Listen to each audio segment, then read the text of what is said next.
ज्ञान, वैराग्य, भक्ति, ऐश्वर्य, अनंत शक्तियों के स्वामी प्रभु श्री कृष्णचंद्र जी कृपा करके अर्जुन जी को निमित्त बनाकर ऐसा अमृतमय उपदेश कर रहे हैं। यदि उपासक श्रद्धा विश्वास पूर्वक श्रवण करे, एकाग्रता पूर्वक महत्व बुद्धि रखकर मनन करे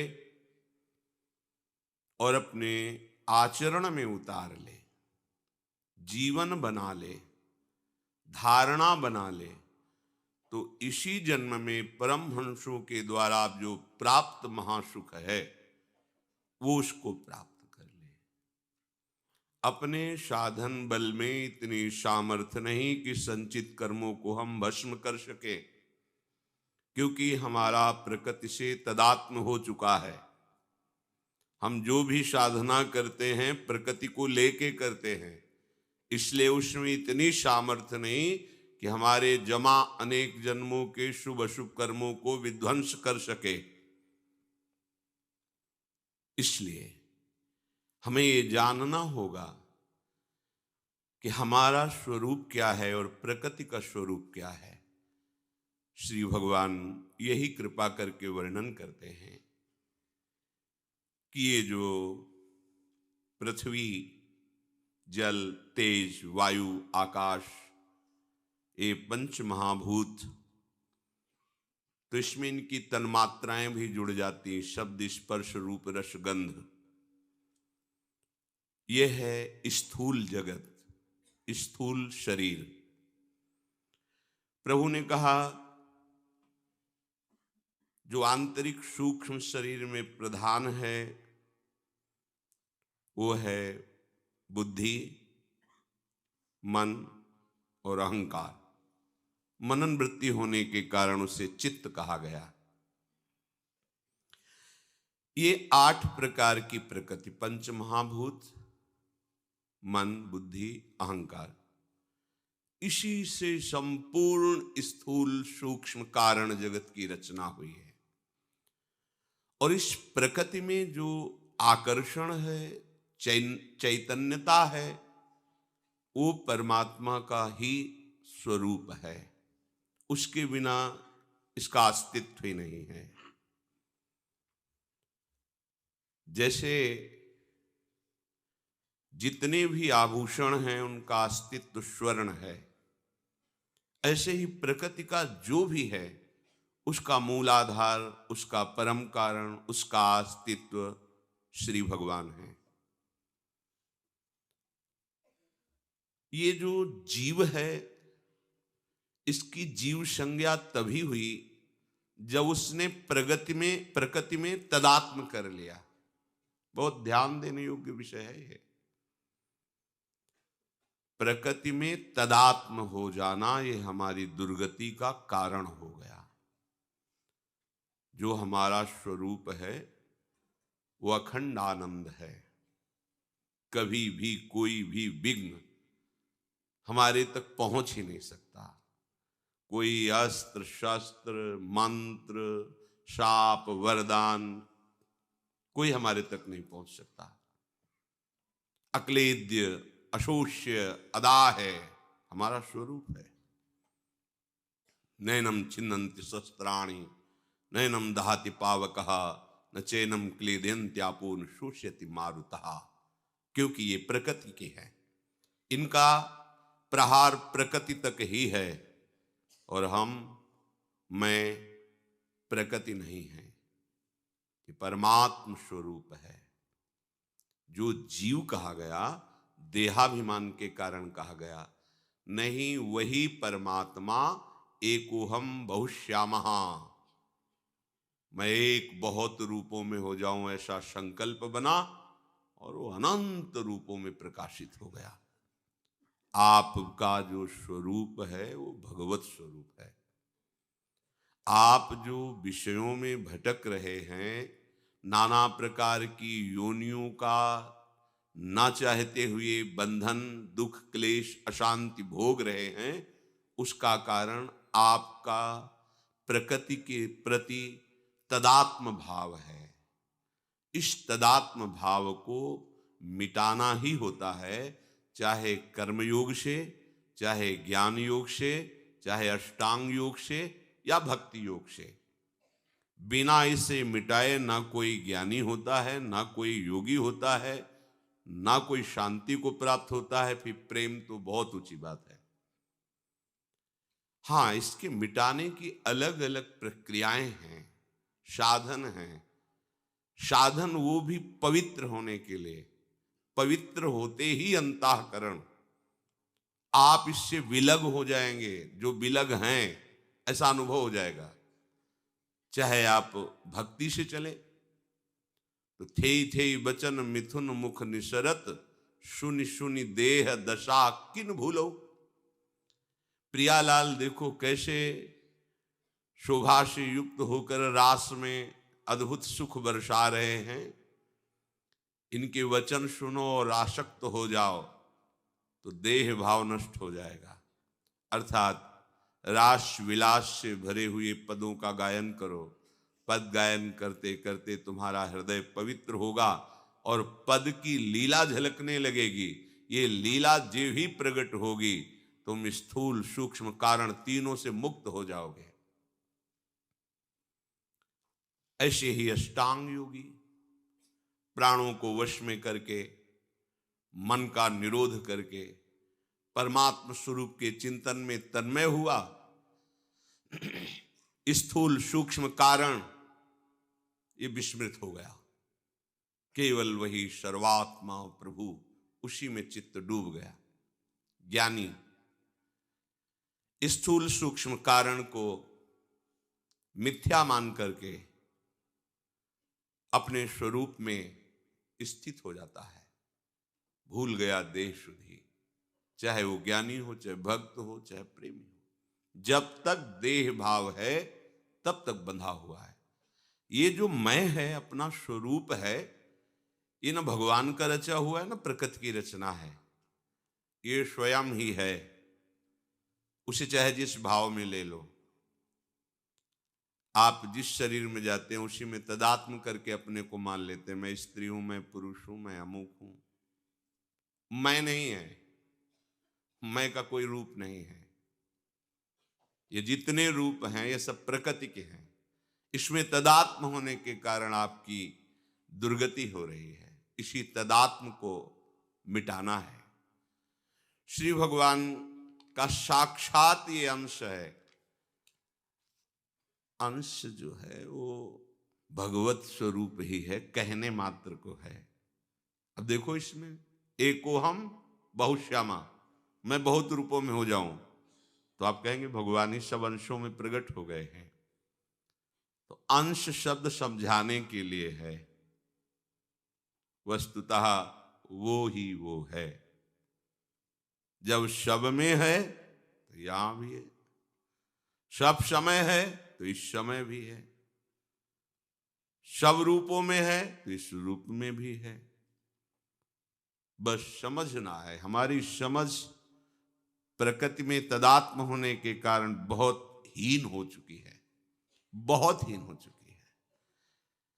आनंद समुद्र होते हुए तुच्छ भोगों की सुख वृत्ति में कैसे अपने जीवन नष्ट किए जा रहे हैं। ये हीनता, ये आसक्ति, ममता इस प्रकृति से तदात्म होने के कारण आई है। अनंत ब्रह्मांडों में, समस्त लोकों में, 14 भुवनों में जितना भी जड़ चेतन स्थावर जंगम थलचर जलचर नभचर जरायुज अंडज स्वेदज उद्भिद सात्विक राजस तामस मनुष्य देवता पितर गंधर्व पशु पक्षी कीट पतंग भूत प्रेत पिशाच ब्रह्म राक्षस, जो कुछ भी है देखने में, सुनने में, पढ़ने में, कल्पना करने में, ये सब इन्हीं दो का खेल है। ये अष्टधा प्रकृति और ये परमात्मांश। इसी से, और ये कभी मिल नहीं सकते। एक दिव्य चैतन्य, एक रस, एक है परिवर्तनशील, जड़, दोनों का मिलन हो ही नहीं सकता। बस ये भाव से पकड़ लिया गया है, भाव से पकड़ लिया। देह भाव है, बंधा नहीं है, उसने बंधन को स्वीकार किया है। तो उसी को ये अनुभव होना चाहिए कि मैं बंधा हुआ नहीं हूं।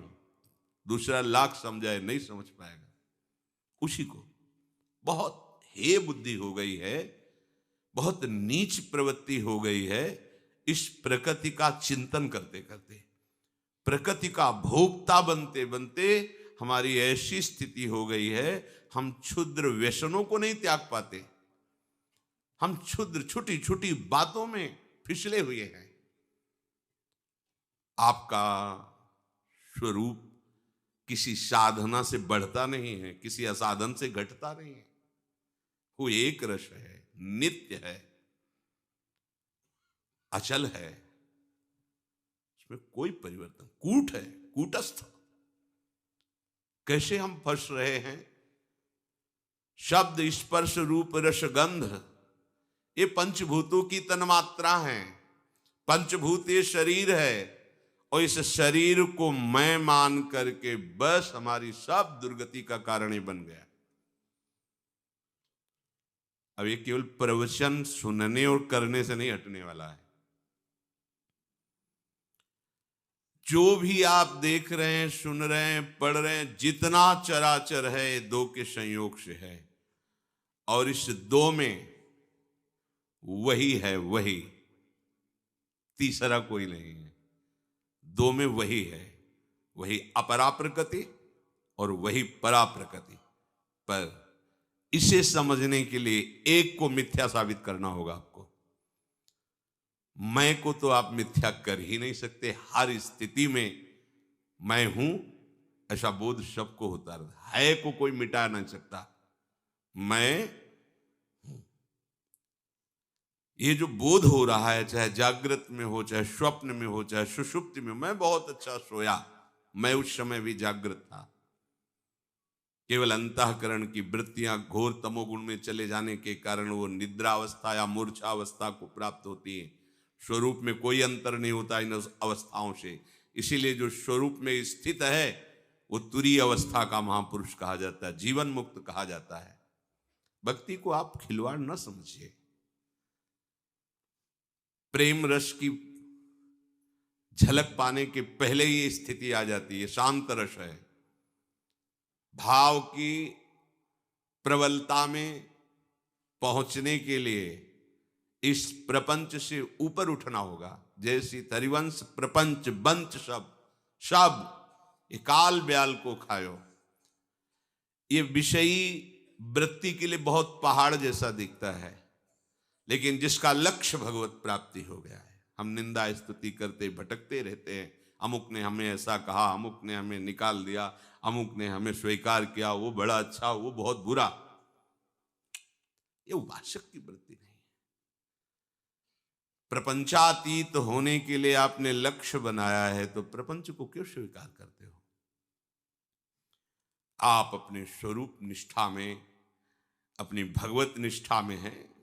जो बहुमान करे को मेरो किए बहुमानत ना ही बढ़ाई, जो अपमान करे को केहूं किए अपमान नहीं लघुताई। क्या बिगड़ जाएगा? अगर आपकी कोई निंदा करता है तो निंदनीय है, इसलिए निंदा करता है। ये शरीर निंदनीय है, हमें तो कोई देख नहीं पा रहा। जो हमें देख लेगा वो हम ही हम हैं, तो निंदा किसकी करेगा?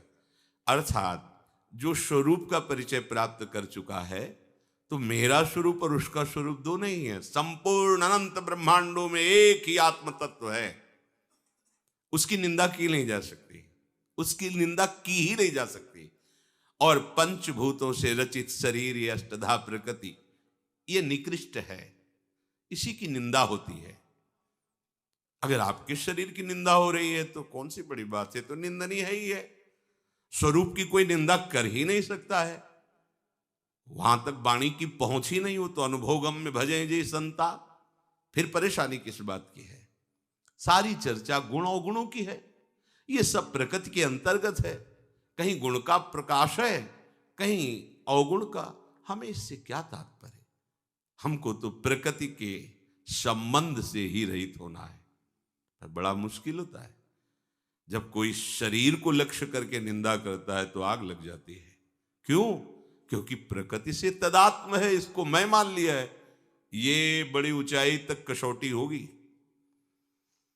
आपके कहने से नहीं होगा कि मैंने स्वरूप का बोध प्राप्त कर लिया। जब कसौटी होगी तो उसका परिणाम दिखाई देना चाहिए कि आप बोधवान हैं।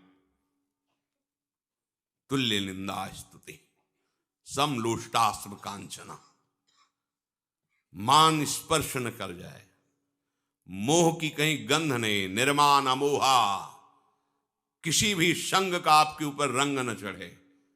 विशेष विशेष भोग सामग्रियां प्रकृति की आपके सामने हैं और आपका उनमें सुख भाव न हो, भोग भाव न हो, आकर्षण न, जित संग दोषा, अध्यात्म नित्याओ, नित्य आत्म स्वरूप में निरंतर रमण करता है। वो आत्मस्वरूप किसी और का नहीं, अपना स्वरूप है। मैं आत्मा का ध्यान करता हूं, अज्ञानी की भाषा है। अरे मैं ही ध्यान का विषय हूं। जितना ध्यान है सब विस्मरण हो गया, जो बचा वही हमारा स्वरूप है। स्वरूप का ध्यान नहीं किया जाता। जितना ध्यान में आता है सबका विस्मरण हो जाए। ध्यान रहित हो जाना ही स्वरूप है। कोई स्मृति नहीं रह गई। एकमात्र, चाहे उसे भगवान कहो, आत्मा कहो, परमात्मा कहो, प्रभु कहो, प्रियालाल कहो, यही आत्मा है। एकमात्र मैं स्मृति में हूं, ये भी विस्मृत हो गया। वही जब तक ये प्रकृति का आकर्षण है तब तक दोषों को आप स्वीकार किए हुए हैं, इसलिए आप पतित होते रहेंगे। उपासक इस अष्टधा प्रकृति के आकर्षण से, तदात्म से अपने को हटाता है। हमारा लक्ष्य हमारा स्वरूप ही है, कोई और नहीं है। इसलिए पवित्र बुद्धि चाहिए। जितनी भी क्रियाएं हैं आप देख लो, चाहे सत हो या असत, ये सब प्रकृति को लेकर के हैं। और जब प्रकृति को लेकर क्रिया की जाती है तो अंदर अहम रहता है, मैं करता। तब तक बंधे ही तो है। चाहे जो भी क्रिया करें आप, जो भी क्रिया करें, बड़ी से बड़ी क्रिया, वो प्रकृति जन्य ही है और उसके आप सूक्ष्म भाव में करता है। ये भाव जब तक है तब तक आप जीवन मुक्त नहीं हैं। अध्यात्म नित्या विनिवृत्य कामा, कोई भी कामना उस उपासक के हृदय में नहीं होती। क्यों? क्योंकि प्रकृति के तदात्म से ही कामना होती है। हमारे स्वरूप में कभी कामना हो ही नहीं सकती। सामर्थ्य नहीं है किसी की हमारे स्वरूप में कामना पैदा कर दे। प्रकृति को तदात्म भाव से स्वीकार करने वाला कभी निष्काम हो ही नहीं सकता। ध्यान दीजिए, जब तक देह भाव है तब तक कामना है। स्वरूप में कभी कामना हो नहीं। कामना तब होती है जहां अभाव होता है। स्वरूप भाव में कोई अभाव नहीं है और प्रकृति में अभाव ही अभाव है। किसी को भी देख लो, जो प्रकृति में तदात्म है वो अभावग्रस्त है, तभी कामना है। यहां से लेकर ब्रह्मलोक तक जितनी प्रकृति की रचना है, आप जितना तदात्म है उतने ही कामना से युक्त हैं। जितनी कामना है उतना ही अशांति, उतना ही दुख है। जब तक कामना है तब तक शांति नहीं, और अशांति सबको बेचैन किए हुए है। ये मान रहे हैं हम सुखी। अशांतस्य कुतः सुखम, अशांत कभी सुख का अनुभव कर सकता है? इसलिए श्री भगवान कहते हैं, एतद्योनीनि भूतानि सर्वाणीत्युपधारय अहं कृष्णस्य जगतः प्रभवः प्रलयस्तथा। संपूर्ण प्राणियों के उत्पन्न होने में ये दो ही हैं, अपरा और परा। इन्हीं के संयोग से ये अनंत ब्रह्मांड है, अनंत ब्रह्मांड। तभी जो भगवत प्राप्त हो जाता है उसके लिए सृष्टि रहती ही नहीं रहती सृष्टि। जित देखूं तित श्याममयी, अब सृष्टि नहीं, केवल प्रभु दिखाई दे रहे। हे अर्जुन, तुम ऐसा समझो कि मैं संपूर्ण जगत का प्रभु हूं तथा प्रलय हूं।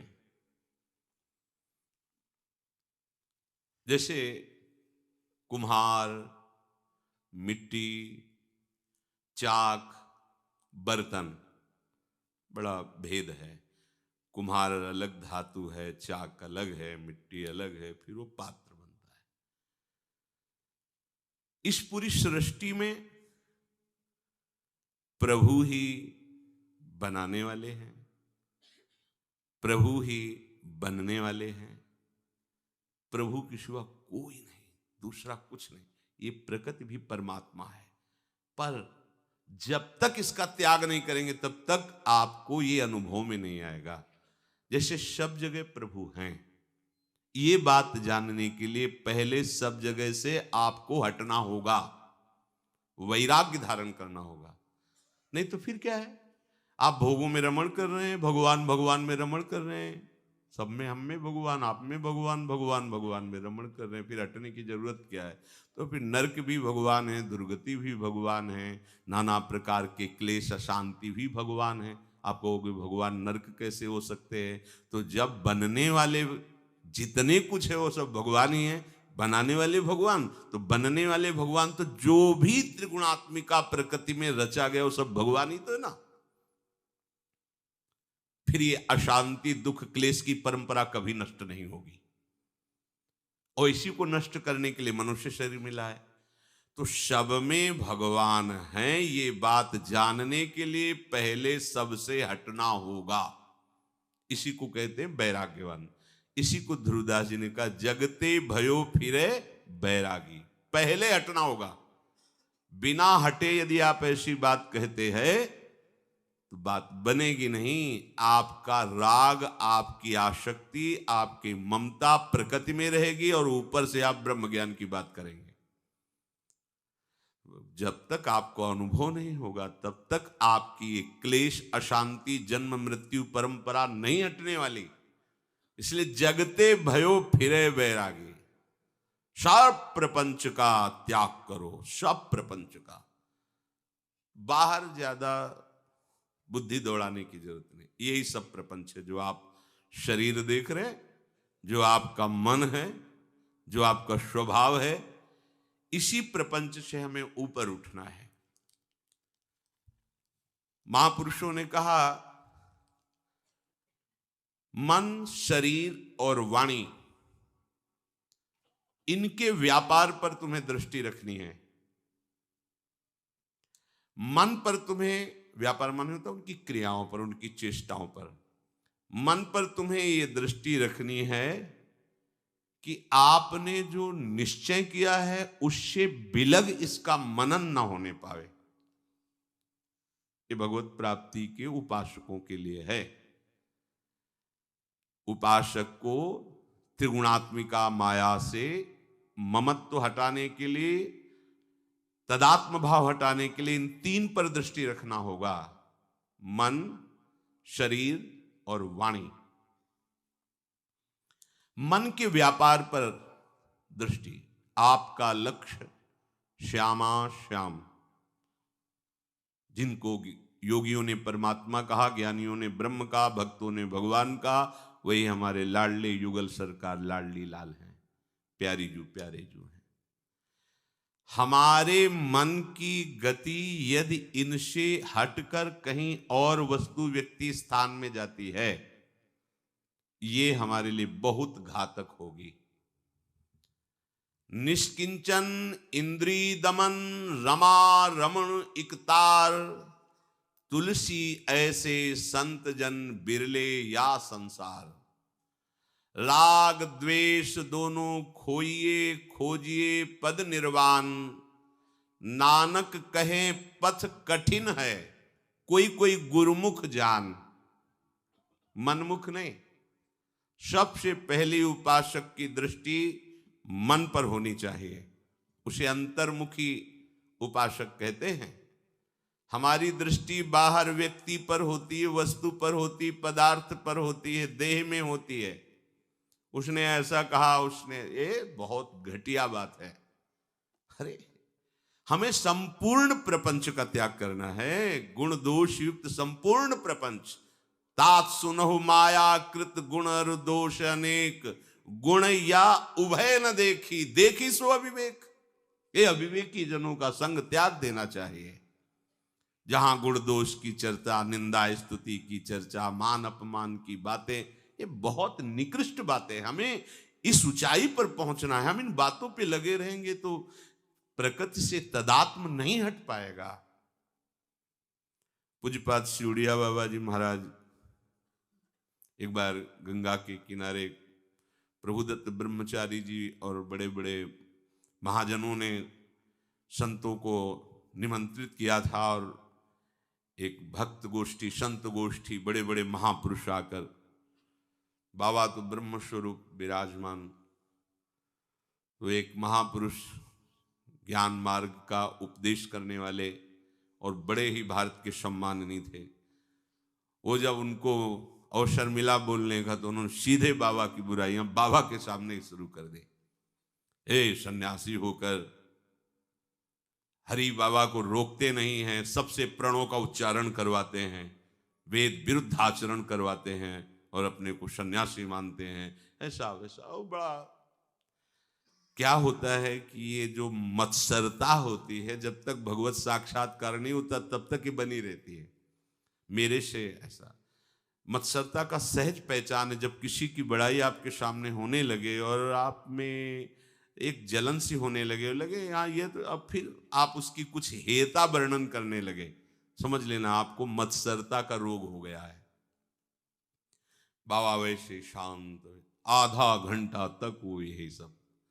बहुत से विद्वान शिष्य बाबा के थे जो वास्तविक ब्रह्मज्ञानी थे, वास्तविक शास्त्रों का ज्ञान। बार बार वो बाबा ऐसे इशारे किए, जो कोलाहल मचा तो ऐसे इशारा, सब बैठ जाओ चुप शांत।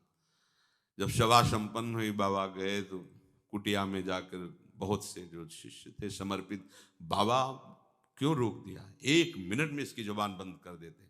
हाँ, यही हमारे सत्संग का फल है ना, आप को सबको यही ज्ञान हुआ है, यही ब्रह्म बोध हुआ है आपको। वो क्या गलत कह रहे थे? अरे भाई, जो शास्त्रीय सिद्धांत वो वर्णन कर रहे थे, ये शरीर निंदनीय, इसकी निंदा कर रहे थे, तो वो तो हम भी करते हैं, शरीर की निंदा। शास्त्रीय सिद्धांत हम भी वर्णन करते हैं। रही बात कि बाबा प्रणों का क्यों कीर्तन करवाते हैं हरि बाबा, तो हरि बाबा और हरि में मेरी दृष्टि में कोई अंतर नहीं है। और ओम उन्हीं का नाम अगर वो बोलते हैं, बुलवाते हैं, तो सर्व सामर्थ्यशाली करे, कुछ नहीं, कोई द्वेष नहीं, कोई परेशानी नहीं। ये है शरीर के तदात्म से रहित होने का लक्षण, यही है स्थिति। तो हमें अपने मन के व्यापार पर दृष्टि रखनी है। मन को ठीक करने के लिए पहले चाहिए उपासक को निष्किंचन। हम लोग निष्किंचन का भाव ले लेते हैं, गरीबी, फटे पुराने कपड़े, ऐसे। वास्तविक अगर आपकी निष्किंचनता है, प्रियालाल के सिवा आपका कोई नहीं है, कुछ भी नहीं है, ऐसा हृदय में भाव आ जाना, ये निष्किंचन भाव है। अगर एक लौकी के कमंडल में भी, घिया के कमंडल में भी तुम्हारा राग है तो तुम निष्किंचन नहीं हो।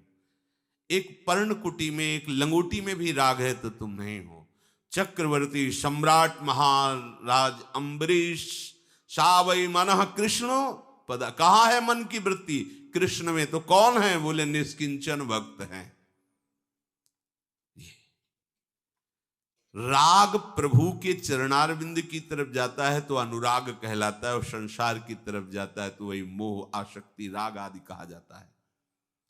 हमें मन की वृत्ति पर दृष्टि रखना है कि प्रियालाल के सिवा हमारा कोई धन नहीं हो। है ही क्या? क्या है? कुछ भी हो, शरीर छूट जाने के बाद तुम्हारे पास क्या रहेगा? अभी स्वीकार कर लो तो महात्मा बन जाओगे। कहीं किसी भी वस्तु, व्यक्ति, स्थान, धन संपत्ति आदि का आश्रय अंदर न हो, आश्रय प्रभु का हो। चक्रवर्ती सम्राट है तो भी निष्किंचन है, प्रभु का प्यारा है। एक लंगोटी लगाने वाला महात्मा, धूप का रस पाने वाला महात्मा निष्किंचन नहीं कहा गया। और एक चक्रवर्ती सम्राट, ये निष्किंचन की ये भाषा है। हम निष्किंचन को ले लेते हैं दरिद्रता से, गरीबी से, ऐसा नहीं है। अगर वो प्रभु में आसक्त चित्त है, प्रभु के सिवा कोई बल नहीं, कोई आश्रय नहीं, वही निष्किंचन है। इंद्रिय दमन, किसी भी भोग में हमारा जो प्रियत्व आरोपित है वही सुख देता है।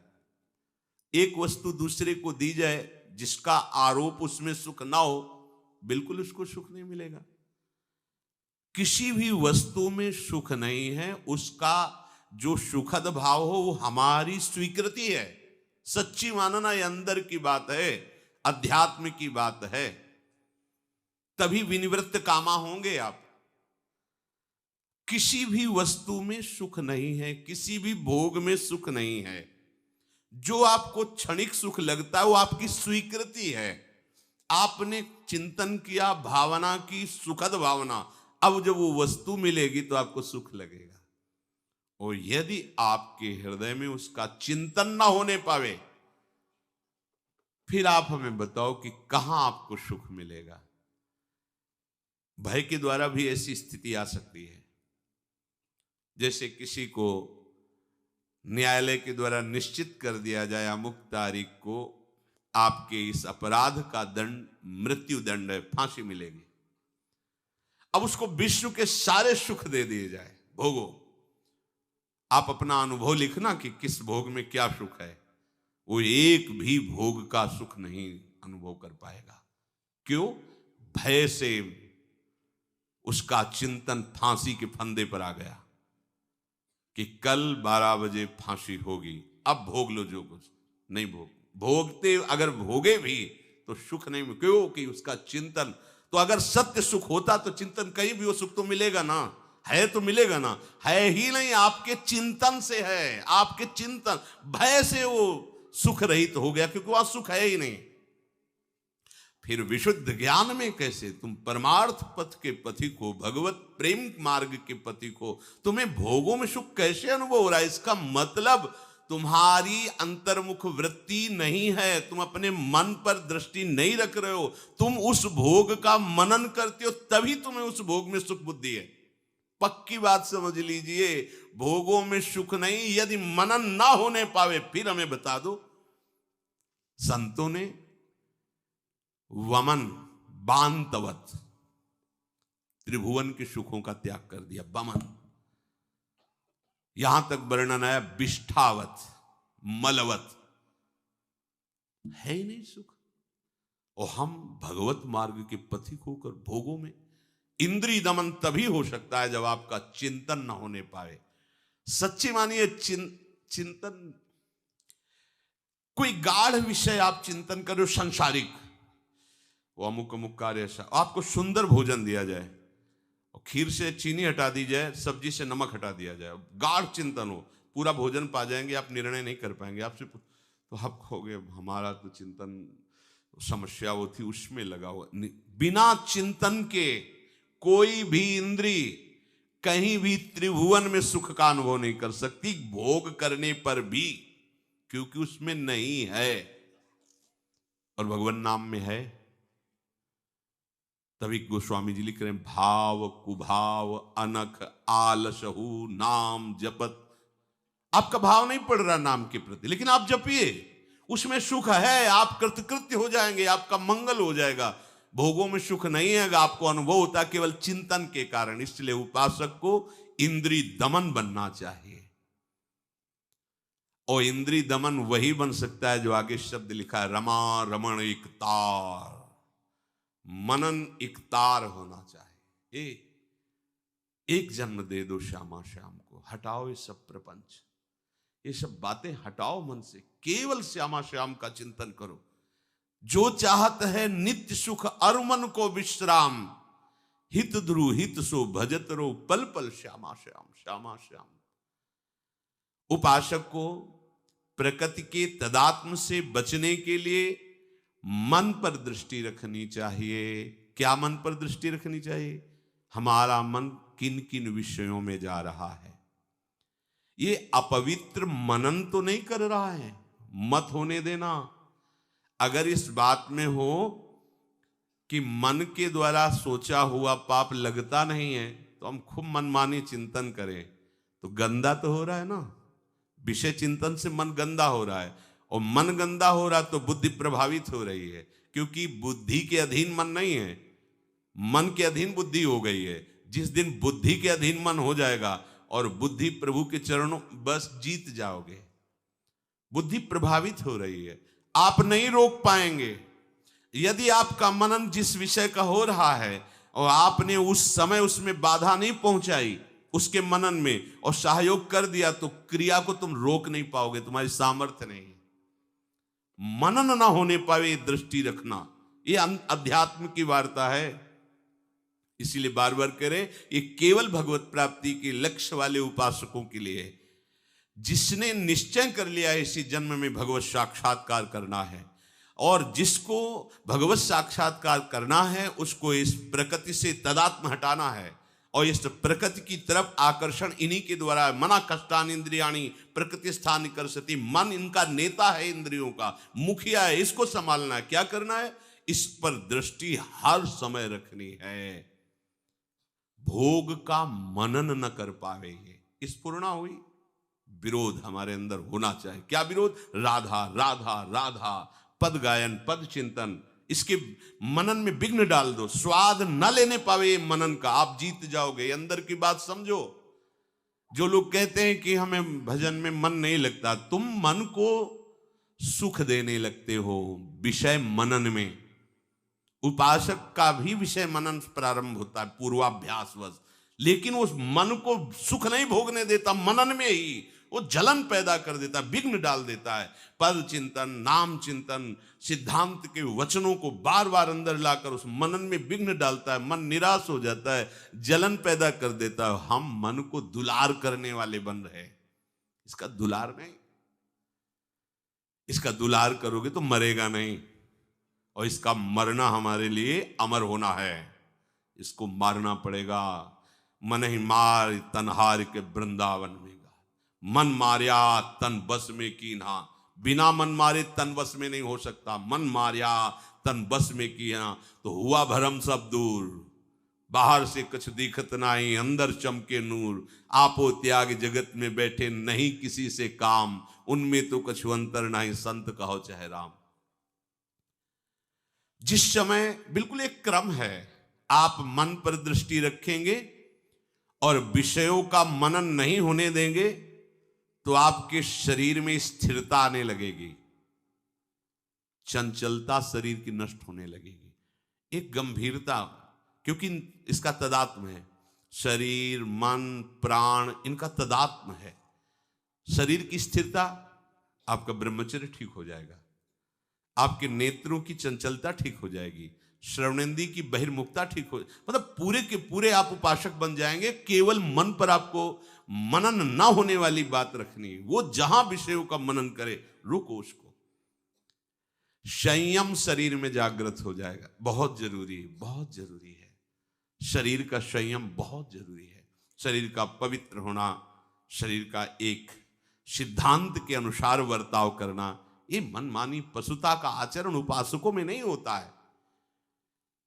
चले हैं भगवत प्राप्ति के मार्ग में, वो मनमानी स्वयं अपना नाश कर रहे हैं, स्वयं अपने हाथों के द्वारा अपना नाश कर रहे हैं। हमें लगता है इनको केवल शरीर पोषण ही लक्ष्य है, भगवत प्राप्ति लक्ष्य नहीं। हो सकता है भगवत प्राप्ति के मार्ग में चलने वाले उपासक के पूर्व संस्कार उसे पीड़ित करें, पीड़ित कर सकते हैं, ना कि भ्रष्ट। इतनी सामर्थ्य नहीं, ध्यान रखना। तुम्हें विक्षेप पहुंचा सकते हैं, तुम्हारे अंदर जलन पैदा कर सकते हैं, लेकिन तुम्हें भ्रष्ट नहीं कर सकते। भ्रष्ट तभी होगे जब तुम तदात्म हो जाओगे, तुम मनन में सुख लेने लगोगे, तुम उसको स्वीकृति में बदल दोगे। हाँ ठीक है, तो इसका मतलब तुम्हारी भगवत प्राप्ति की स्वीकृति नहीं। तो भगवत प्राप्ति के मार्ग में चलने वाले उपासकों को ऐसे उपासकों का संग त्याग देना चाहिए जो अपने संयम को नष्ट कर रहे हैं, जो अपने मार्ग के पथ से ही भ्रष्ट हो रहे हैं, समझाने पर भी नहीं समझ रहे हैं, उनका संग त्याग देना चाहिए, क्योंकि उस संग से हमारे अंदर अभी इतनी क्षमता नहीं कि हम अपनी बुद्धि को एकाग्र रख सके। हमारी बुद्धि प्रपंच में सन जाएगी। इसीलिए कुसंग का सर्वथा त्याज्य, बरु भलबास नरक कर ताता, दुष्ट संग जनित। वही दुष्ट है जो जानते हुए भी अपना नाश कर रहा है। ये सुख है? आप स्वाभाविक अपने ब्रह्मचर्य को नष्ट कर रहे हैं, स्वाभाविक आप अपने मन को गंदा कर रहे हैं, स्वाभाविक आप अपने तन को गंदा। आप भगवत प्राप्ति के मार्ग के पथिक हैं। समझ में नहीं आया? केवल नाटक नहीं चलेगा, नहीं चलेगा। ये परमार्थ मार्ग है। इस पे अगर कदम रखना है तो होश में हो जाओ। मन को मारना पड़ेगा। मन को मारे बिना इस मार्ग में नहीं चला जा सकता। वाणी का संयम, बहुत संभाल कर बोलो। आप जो बोलोगे वो मन पर प्रभाव डालेगा। वाणी बहुत संभाल के बोलो। वाणी एक अमोल है, जो कोई बोले जान ही तराजू तौल के तब मुख बाहर आन। बातें हाथी पाइए, बातें हाथी पाओ, समझ संभल के। आपके पास वाणी एक अमोघ शक्ति है। ये केवल भगवान नाम कीर्तन, भगवत लीला गायन या बोधयंतः परस्परम, इसके लिए खुले, नहीं तो मौन। आप व्यवहार के पथिक नहीं कि सामने वाला कह रहा है कि हमसे बात करो तभी हमको दोस्ती ही नहीं रखनी ना, हमको तो जानबूझ के दोस्ती नहीं रखनी। ठीक है, आपका अपना जीवन है। राधे श्याम, मौन राधे श्याम बोला। प्रगट में राधे श्याम बोलेंगे तो बात करेगा। अगर ये पता है ये बात करेगा, प्रभु से बिलक बात करेगा, तो मैं राधे श्याम नहीं बोलना। अंदर से राधे श्याम, मानसिक प्रणाम चल दिया। बिल्कुल निरपेक्ष सबसे पहला शब्द है। भगवान जिन संतों के पीछे चरण रज लेने के लिए घूमते, निरपेक्षम, किसी की अपेक्षा नहीं। अगर कोई भगवत विमुख वार्ता करता है तो चल देना है वहां से। हमें एक मिनट भी नहीं तो वाणी ना सुननी है ना बोलनी है। नहीं, देर नहीं लगता, निंदा होने लगती है। वार्ता में किसी न किसी उदाहरण में वो किसी की निंदा हुई, लेना एक नहीं। और हमारे सुकृत ऊपर से सब नष्ट हो रहे हैं। क्या हमें लाभ मिला?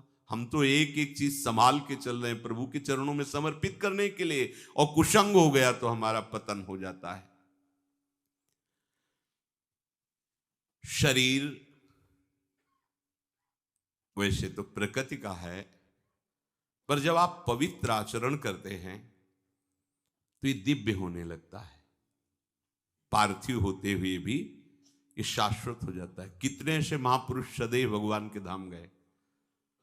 श्री तुकाराम जी के लिए विमाना सदैह गए, बैठ करके विमान में उसी शरीर से गए। मीरा जी उसी शरीर से समा गई। प्रेमावतार महाप्रभु चैतन्य देव सशरीर अंतर ध्यान समा गए जगन्नाथ जी में। बहुत से ऐसे भक्त जिनको कोई जानता भी नहीं, उनका दिव्य शरीर हो गया। चलो, हमें ये नहीं करना कि हमारा भाव बने कि हम मरे ही ना, शरीर न छूटे, पर वो शरीर भी भगवत स्वरूप हो जाता है। कई ऐसे संत भगवान को बड़ी दिव्यता, स्पर्श करने मात्र से एक अलौकिक ऊर्जा शक्ति हृदय में संचरित होती, जिनका शरीर पावन हो जाता है। अरे तीर्थी कुर्वन्ते तीर्थानु, जहां चरण रख दे वो भूमि तीर्थ हो जाती है। और तीर्थों में भी तीर्थत्व आ जाता है। गंगा भी निष्पाप हो जाती है। हरि और गंगा उनके पीछे डोलते। अभी एक पद में आया था जो संकेत किया, देखो हरिराम व्यास जी क्या कह रहे। हरि और गंगा जी उनके पीछे डोलते हैं, जिनका शरीर भगवत सेवा के सिवा कभी भी कोई भी अन्य चेष्टा शास्त्र विरुद्ध नहीं करता, उनके शरीर पावन हो जाते हैं। एक बार उड़िया बाबा एक घर में भिक्षा पाने गए तो बाहर चबूतरे में बैठे एक वृद्ध जो है, नाम बड़े तेजस्वी बाबा, भिक्षा पा के आए और कहा कि जब ऐसी आपकी निष्ठा है, आप ऐसे दिखाई देते हैं, तो आपको तो गंगा किनारे वास करना चाहिए। तो उनका, महाराज आपका कहना उचित ही है, पर जो शास्त्र संयम से चल रहा है, जैसे पहले ब्रह्मचर्य, फिर गृहस्थ और फिर ब्रह्मचर्य, एक समय सीमा, संतानोत्पत्ति रूपी भगवान की पूजा सृष्टि की, फिर ब्रह्मचर्य, और निरंतर नाम जप कर रहा है तो उसके लिए गंगा जी स्वयं उसके घर आ जाती है, उसको गंगा किनारे जाना नहीं पड़ता। बाबा बहुत प्रसन्न हुए। समझिए, गृहस्थी कोई साधारण धर्म नहीं है, ये भी भगवत प्राप्ति के लिए समर्थ है, पर आप लोग अपने को गृहस्थ मान करके पशुवत आचरण करें तो बात नहीं है। गृहस्थ बहुत जल्दी भगवान को प्रसन्न कर सकता है। मेहनत के द्वारा कमाया हुआ अन्न धन, अतिथि संत गौ बीमार इनकी सेवा में लगाया, उचित अपने परिवार का पोषण कर रहा है और नाम जप कर रहा है, संयम से रह रहा है, भगवान प्रसन्न हो जाएंगे। विरक्त पूर्ण रूप से चित्तवृत्ति भगवदाकार करके संपूर्ण संसार से राग का नाश कर दे, जयति जयति जग उच्चरे। इसीलिए सब उनको गुरु स्वरूप मान करके प्रणाम करते, चाहे जितना गृहस्थ भक्त हो, पर विरक्त के सामने जाकर के चरणों में लौट जाता है। किस लिए? कि कहीं ना कहीं हमने राग का पोषण किया है और आपने राग का त्याग करके वैराग्य युक्त, इसलिए वैराग्य की में आप भी भजन करते हैं, हम भी भजन करते हैं, पर हमारे भजन में राग रहा है और आपने वैराग्य को, इसलिए सब सर झुकाते हैं किसको? वैराग्य को। राग रहित होकर जीवन। ये कपड़े को कोई प्रणाम नहीं करता, इस कपड़े के और भी शरीरों के वस्त्र बनते हैं, कोई खास बात कपड़ा नहीं है, बात है राग का त्याग। तो शरीर आपका बहुत संयम युक्त और पवित्र रहना चाहिए भगवत प्राप्ति के लिए। ये आज के समय में लोग इस पर विचार नहीं करते। शौच गए पशुवत, शौच की कोई पवित्रता के नियम नहीं, वही कपड़े पहन भजन होगा तुमसे, तुम्हारी चित्त वृत्ति भगवत चरणारविंद में लगेगी। शरीर को जितना पवित्र रखोगे उतना शरीर से वैराग्य होगा, यह आंतरिक बात है। आपकी दिनचर्या पवित्रता से युक्त होनी चाहिए शरीर की। जा मनाया जैसे मनाया, लघु शंका कर लिया, ना जल है आपको प्रक्षालन के लिए, ना आचमन के लिए, ना हाथ धोने के लिए, आप ऐसे ही तो पशुवत आचरण में तुम्हारी भगवदाकार वृत्ति होगी। पुराने के जो उपासक और संत महात्मा थे बावरे थे क्या? नहीं, पवित्रता, आपके वस्त्र पवित्र, आपका शरीर पवित्र, आपका आचरण पवित्र, तो भगवान का चिंतन निरंतर होने लगेगा। देखना, भोजन पवित्र, संग पवित्र, क्योंकि इस सब से सतोगुण बढ़ेगा, और जब सतोगुण बढ़कर भजन होगा तो भजन सतोगुण को भी शांत कर देगा, गुणातीत स्थिति प्रदान कर देगा। अब जहां मना हुआ खा लिए, जैसे मना वैसे पशुवत आचरण करो, भगवदाकार वृत्ति होगी। शरीर पवित्र, वाणी संयम में, मन पर पूरी की पूरी सावधानी।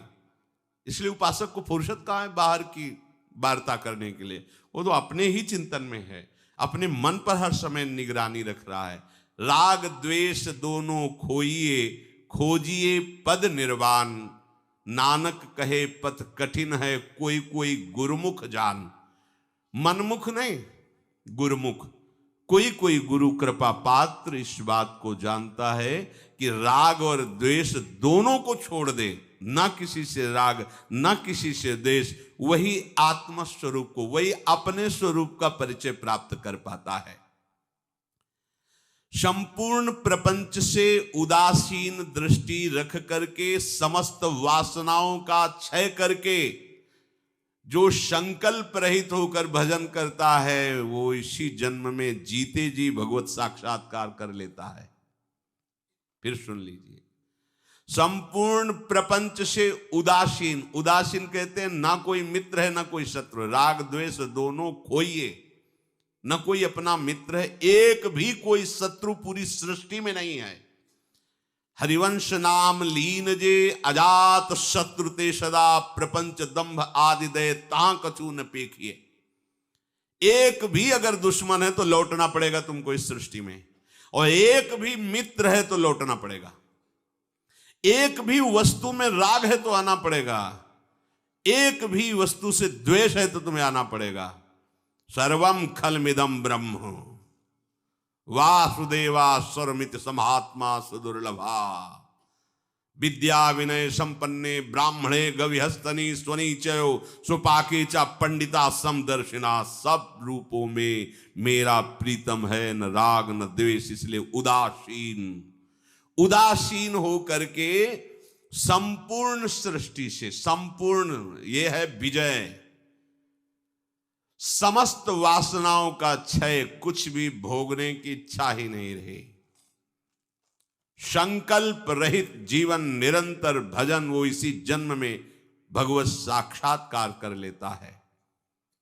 विचार पूर्वक संकल्प रहित बनो, संशय रहित बनो, अपनी एकाग्रता रूपी संपत्ति को संजोते रहो, चंचलता की निवृत्ति करके आप अपने चित्त को चित्तचोर में समर्पित कर दो, यही जीवन का परम लक्ष्य है।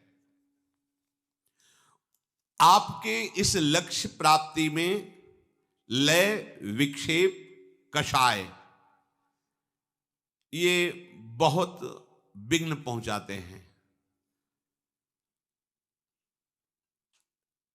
जिस समय हम भजन में बैठते हैं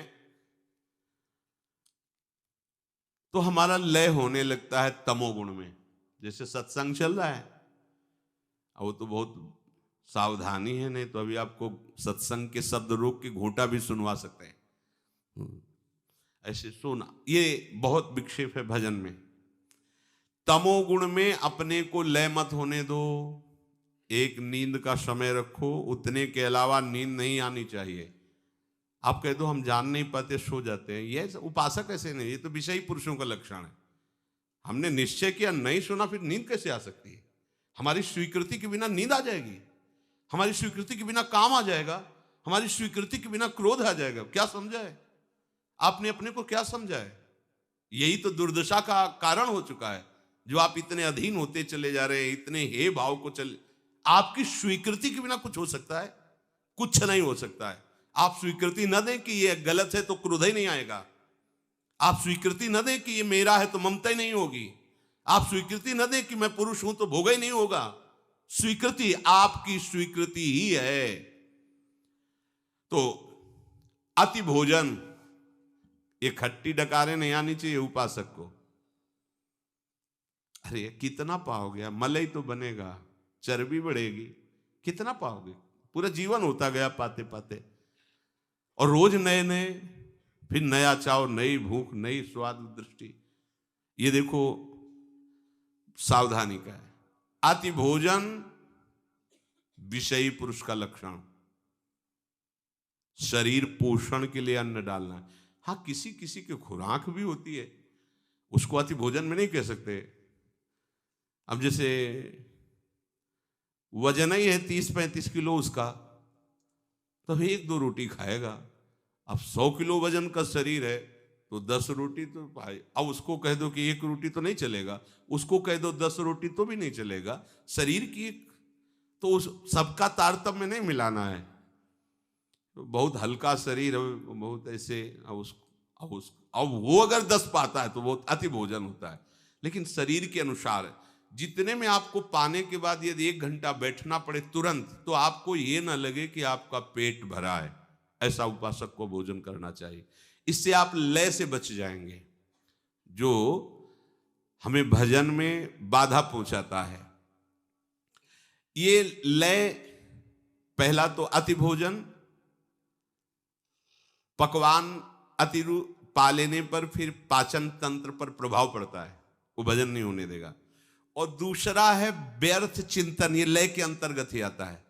अब भजन में बैठे, पूर्व की बातें आ रही, बहे चले जा रहे हैं, या कोई आगे का भोग का संकल्प, बहे चले जा रहे हैं, ये किसी ने अपमान, ये सब उसी समय आएगा जब आप भजन में बैठोगे।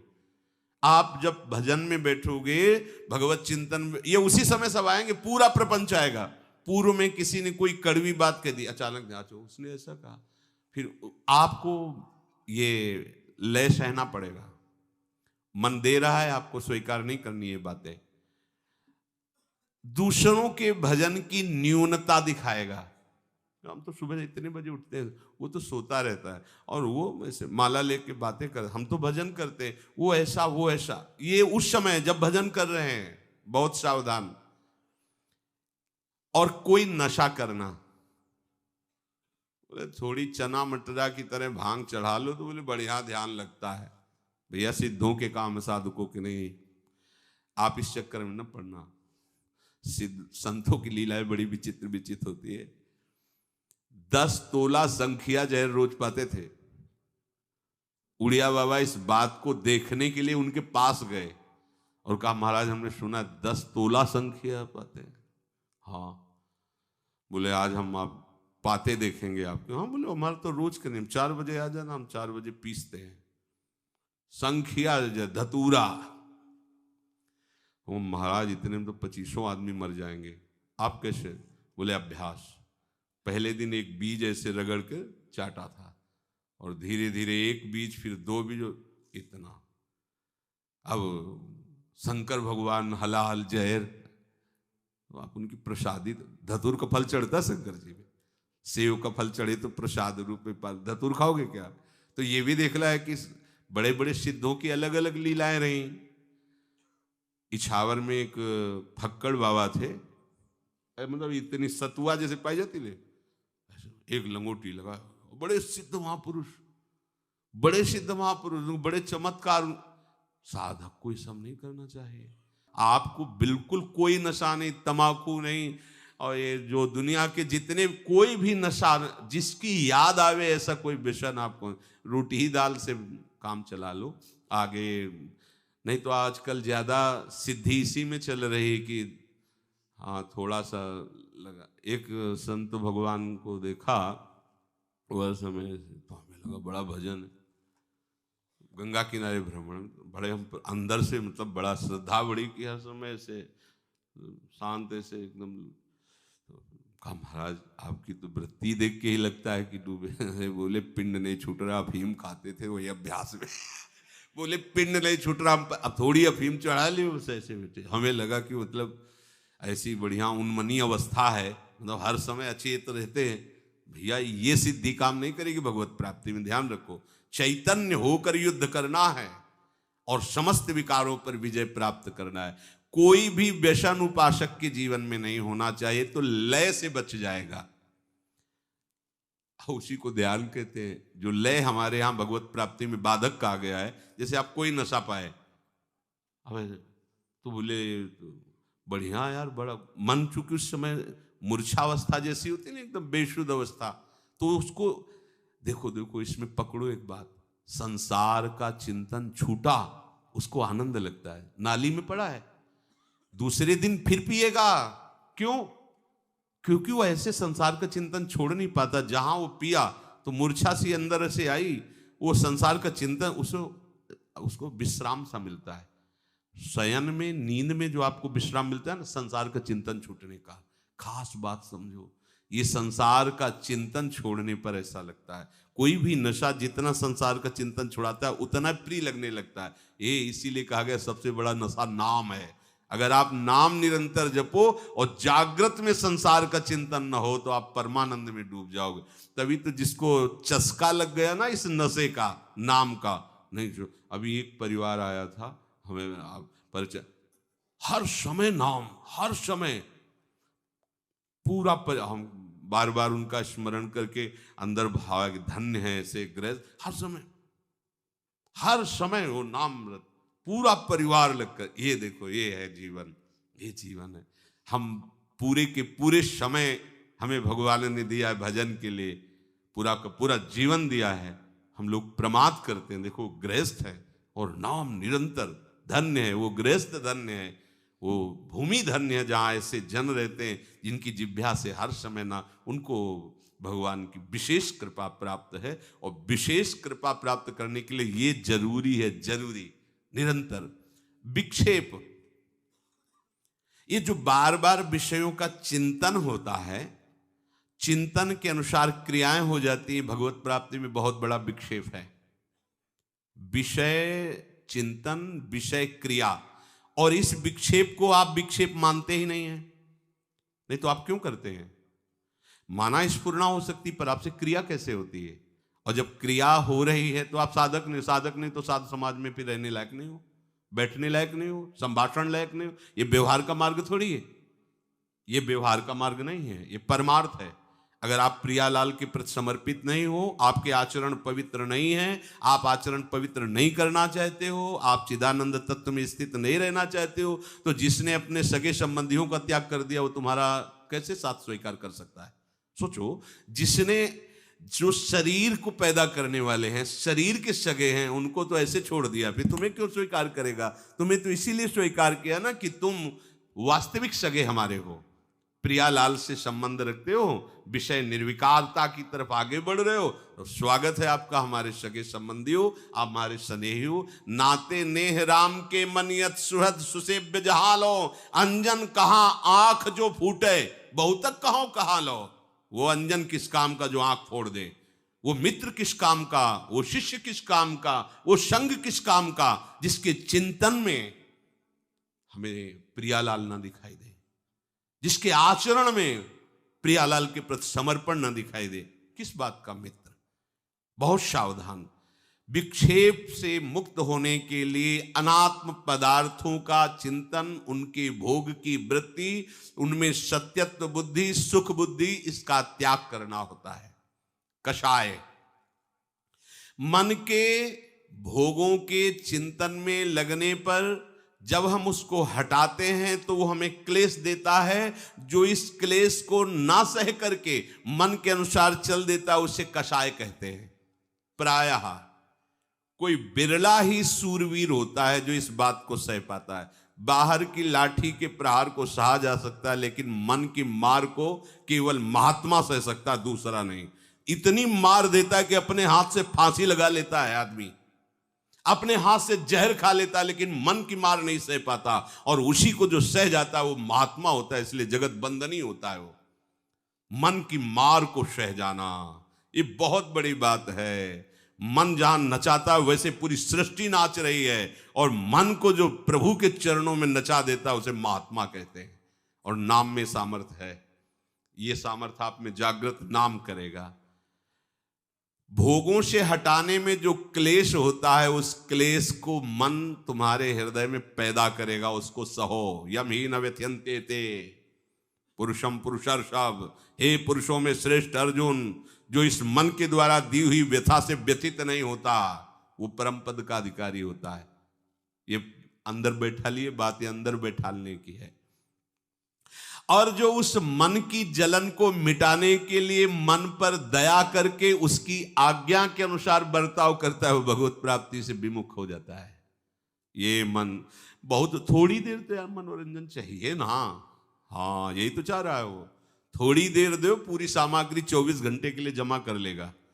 मन को अगर आपने थोड़ी देर के लिए भी उसको छूट दे दी तो इतना वो चतुर खिलाड़ी है कि 24 घंटे तुमसे युद्ध करने के लिए वो सामग्री तैयार कर लेगा। हर समय उस पर नजर रखनी, सोते जागते उठते बैठते, देखना इंद्रियों के न घोड़े भगे, रात दिन इनमें संयम के कोड़े लगे, तभी उसको इनाम मिलता है। इस बात का क्या, अखिल लोक चूड़ामणि प्रभु स्वयं उसे गले लगाते हैं। आओ बहादुर, मेरी माया का त्याग करके मेरे प्रति आयो। जब तुमने मेरे को देखा नहीं था, मेरे से मिले नहीं थे, तब केवल मेरी बात सुनकर तुमने संसार का त्याग किया, इसलिए मैं बिक गया तुम्हारे हाथ। जो लोग कहते हैं ना कि प्रभु को तो देखा नहीं सुना नहीं, वो देख रहे हैं। जिनको हमने देखा नहीं, जिनसे हमारी बात नहीं हुई, उनके लिए हम उनको त्याग रहे हैं। जिनको देखा है, जिनसे बात की है, जिसको हम सुख मान रहे हैं, केवल उनको रिझाने के लिए। किनको पता नहीं है, जिनका हमें पता नहीं है, जिनको हमने देखा नहीं, कभी बात नहीं, उनके लिए सर्वस्व त्याग कर दिया। तब वो आगे आके अखिल लोक ब्रह्मांडों के स्वामी हृदय से लगाते हैं और कहते हैं, अहम भक्त पराधीनो अस्वतंत्र इव द्विज, मैं परम स्वतंत्र आज अपनी स्वतंत्रता को इसके हाथ में देता हूं। मैं अस्वतंत्र हूं और ये स्वतंत्र है। अभी तक मैं सारे जगत को नचाने वाला, आज भक्त मेरा नचाने वाला बनेगा। जैसा चाहेगा भावे मोहि जोई, सोई सोई करें प्यारे। अब ये जो चाहेगा वही मैं करूंगा। क्यों?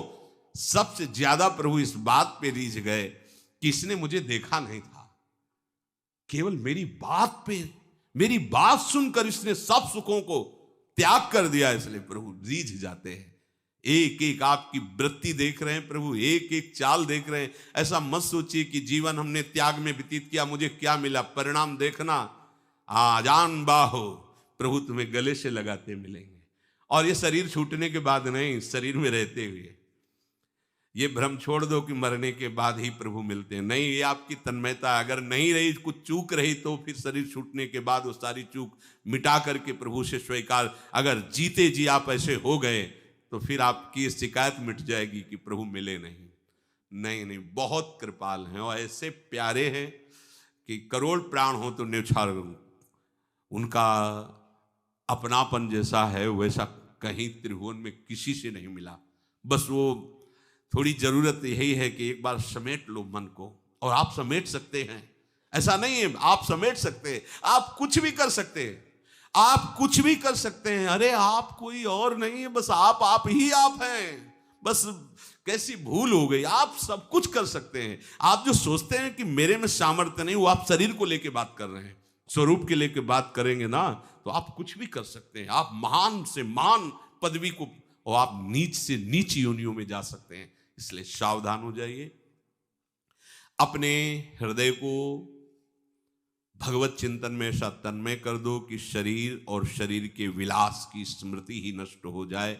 यही इस जीवन का परम लाभ। केवल श्यामा श्याम हमारे चिंतन का विषय हो, हमारे आश्रय का विषय केवल श्यामा श्याम रह जाए। हम श्यामा श्याम के लिए पागल जैसे हो जाएं। जैसे पागल जिस बात को पकड़ लेता है वो सीधी हो जाता है, हम ऐसे सीधी हो जाए। श्यामा श्याम श्यामा श्याम, उनकी लीला, उनकी बात, उनके जन्म, उन्हीं की भावना, दूसरा कुछ नहीं। ये जन्म सार्थक हो जाए। ये सबके भाग्य में नहीं लिखा। आप लोग बड़े भाग्य वाले हैं, आपके भाग्य में लिख गया। ये जो सौभाग्य मिल रहे हैं ना, सबके भाग्य में नहीं। बेचारे पूरा दिन विषय संग्रह में, पूरी रात विषय भोग और निद्रा में, पूरा जीवन यूं का यूं एक गया समय पीछे का। ये समय भी गया, अब पता नहीं कितने मिनट समय बचा है, किसी को पता नहीं। लेकिन हमको इसकी चिंता नहीं, क्योंकि हर क्षण सही जगह जा रहा है, इसलिए कोई चिंता नहीं। बस आपका वर्तमान समय केवल प्रियालाल के चिंतन में जाए। भविष्य लिख लो, ऐसा मंगलमय होगा कि ब्रह्मा जी भी प्रणाम करेंगे आपके भविष्य को, जो निश्चय हो रहा है। बिल्कुल चिंता मत कीजिए, बस चिंतन कीजिए श्री जी का। थोड़ी ये तो सुधार करना पड़ेगा। शरीर संबंधी ये जो गलत चेष्टाएं, शरीर के प्रति जो ममता रखकर भोगों में उतरना है, बंद करो। बहुत समय हो गया, बहुत जन्म व्यतीत हो गए, कहीं कुछ नहीं, केवल भ्रम। आपकी स्वीकृति, आपका मनन, यही आपको गिरा रहा है। आप सावधान हो जाइए। ये जो शास्त्र और संत जन है, ये सही सुख में निमग्न करने के लिए है, ये आपके कोई दुश्मन नहीं है। देखो, माता पिता प्यार करेगा तो प्राकृतिक वस्तु देकर आपको सुखी देखना चाहता है। बढ़िया मकान हो जाए, खूब रुपया हमारे लड़के के नाम हो जाए, बढ़िया दुल्हन मिल जाए, हर व्यवस्था हो जाए। लेकिन ये व्यवस्था सुख की नहीं है, वो नहीं जानते हैं। जब गुरु प्रसन्न होगा तो तुम्हारे शरीर के राग का ही नाश कर देगा। तुम्हारी एक एक प्रवृत्ति पर शासन करके भगवदाकार कर देगा। इसीलिए उनको निष्ठुर कहा जाता है कि तुम महात्मा लोग बड़े निष्ठुर हो। निष्ठुर नहीं है, सच्चा प्यार इनका है, क्योंकि वो कितने दिन टिकने वाला है और ये शाश्वत सुख है। इसीलिए गुरु के समान, संतों के समान, भगवत वाणी के समान कोई हमें प्यार दे सके, दुलार कर सके, त्रिभुवन में ऐसा नहीं। इसलिए निरंतर भजन में लगे रहो, असदाचरणों का त्याग करो। श्री राधा वल्लभ लाल।